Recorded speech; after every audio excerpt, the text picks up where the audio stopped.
Aujourd'hui, nous avons cherché pour vous la signification de la trame verte et bleue.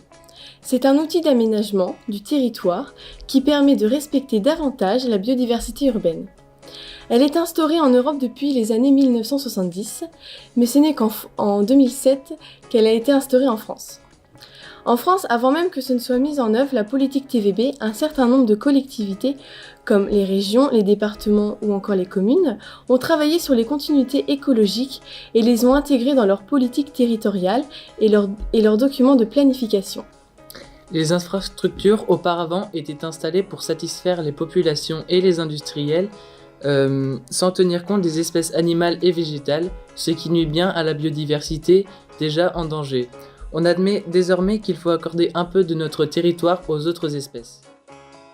Les réservoirs de biodiversité représentés en vert foncé sur le schéma sont des forêts, prairies, jardins, lacs, mares, où la biodiversité animale et végétale est riche. Les corridors écologiques représentés en vert clair sur le schéma sont des champs, haies, rivières ou chemins qui permettent aux animaux de circuler d'un réservoir à l'autre. L'urbanisation perturbe cet équilibre. L'implantation de villes, routes, voies ferrées isole certains réservoirs. Bonjour, je suis Monsieur Denis, le maire de Civray, et je vous ai réunis aujourd'hui pour débattre sur le projet d'installation d'une rocade dans la périphérie de Civray. Je vous rappelle que nous devons obéir aux considérations du PLUI, le plan local d'urbanisme intercommunal, qui vise à assurer une planification durable du territoire. Je vais donc laisser la parole à Monsieur Texereau de l'ONCFS, qui semble impatient de donner son avis sur la question. Personnellement, je suis tout à fait contre ce projet qui va totalement perturber cette zone naturelle. Premièrement, cet écosystème avait été préservé jusque-là. Deuxièmement, ça va être plus difficile de réguler les effectifs de sangliers et de cervidés, puisque la rocade traverse une zone boisée. Et puisqu'il risque de il risque de provoquer des accidents à tout moment en coupant la rocade pour rejoindre le bois d'en face. Je suis Monsieur Damy, chargé d'études naturalistes. Je suis du même avis, cette rocade va fragmenter ce réservoir de biodiversité. En plus, on a la chance d'avoir des spécimens d'orchidées rares et le tracé risque de les faire disparaître. Cela va casser la TVB. Je suis Monsieur Grimaud, le responsable de la direction interdépartementale des routes. Je dois dire que vous avez là un beau projet qui créera de l'emploi. Civray mérite cette rocade. Il y aura beaucoup moins de passages de camions dans le bourg et on pourra vous faire des beaux ronds-points. Mais par contre, si vous voulez faire cette rocade, il va falloir se dépêcher parce que j'ai beaucoup d'autres demandes. Je suis Monsieur Grimillon, j'habite à Civray. J'ai qu'une chose à dire, c'est que je veux pas cette rocade, car le tracé est juste à côté de ma maison et qu'il y aura trop de bruit et il y aura des échappements de gaz.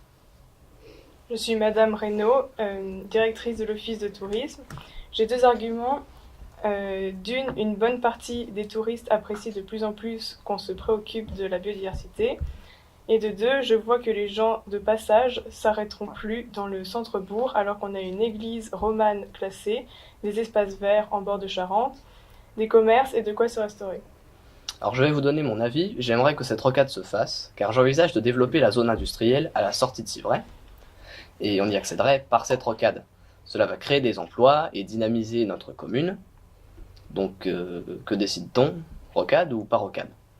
Il y a une solution, la rocade peut se faire mais à certaines conditions. Un mur anti-bruit pour Monsieur Grémillon, un passage végétalisé pour permettre le libre passage des espèces animales qui en ont besoin.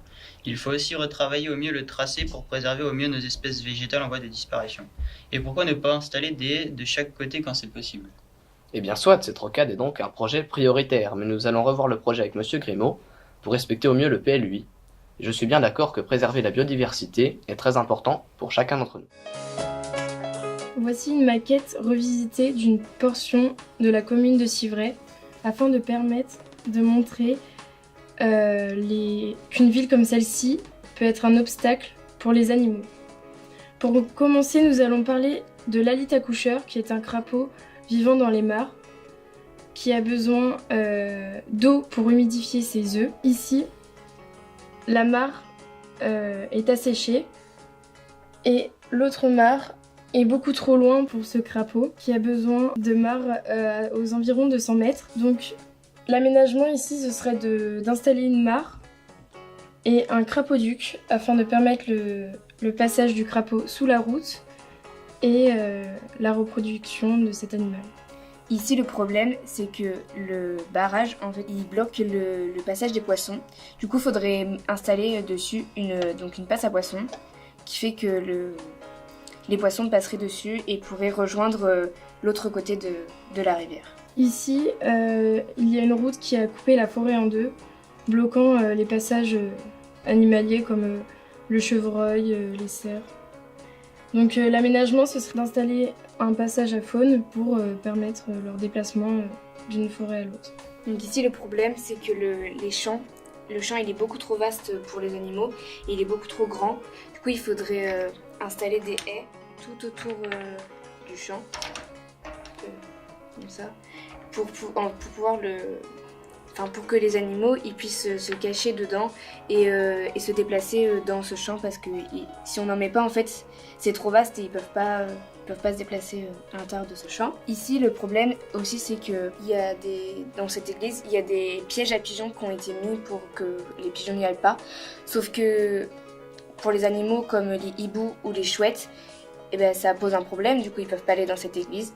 Donc il faudrait leur aménager dans le clocher un nichoir ou une cavité accessible sans qu'elles se blessent.